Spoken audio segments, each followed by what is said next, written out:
Hello guys! இன்னைக்கு என்னோட மெஹந்தி சேலஞ்சுல நான் என்ன பிராக்டிஸ் பண்ண போறேன்னா, ரொம்ப நாளா நான் எதிர்பார்த்துட்டு இருந்த ஃபுல் ஹேண்ட் டிசைன்ஸ் தான் வந்து போடப் போறோம். இவங்க பார்த்தீங்கன்னா, ஒரு வீடியோ சென்ட் பண்ணியிருந்தாங்க. அத பேஸ் பண்ணி தான் நான் வந்து இன்னைக்கு பிராக்டிஸுமே பண்ணியிருந்தேன்.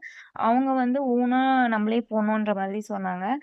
இன்னைக்கு ஃபர்ஸ்ட் டைம்ன்றதுனால நான் அவங்க குடுத்த இன்ஸ்ட்ரக்ஷன் வச்சே நான் வந்து போட்டிருந்தேன். எனக்கு ரொம்பவுமே புடிச்சிருந்தது இந்த கிளாஸ். ஏன்னா, இவ்ளோ ஷார்ட் டைம்ல நான் இந்த அளவுக்கு மெஹந்தி போடுவேன்னு கண்டிப்பா எதிர்பார்க்கவே இல்ல.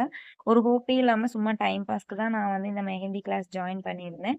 ஆனா, எனக்கு அவங்க சொன்ன விதம் ரொம்பவே புடிச்சிருந்தது. எல்லாமே அவ்ளோ ஈஸியா வந்து பிராக்டிஸ் பண்றதுக்கு வந்து சொல்லிக் குடுத்துருந்தாங்க.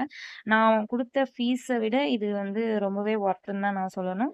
இந்த டிசைன் எப்படி இருக்குன்னு சொல்லிட்டு கமெண்ட்ல சொல்லுங்க. வீடியோ பிடிச்சிருந்தா லைக் பண்ணுங்க. சேனல மறக்காம சப்ஸ்கிரைப் பண்ணிக்கோங்க. இனிமே நம்ம சேனல்ல மெஹந்தி வந்து ஃபுல் ஹேண்ட் டிசைன்ஸ் தான் வந்து பிராக்டிஸ் இருக்கும். ஸோ மறக்காம சப்ஸ்கிரைப் பண்ணிக்கோங்க. நாளைக்கு இன்னொரு வீடியோல பார்க்கலாமா? பாய். தேங்க்ஸ் ஃபார் வாட்சிங்.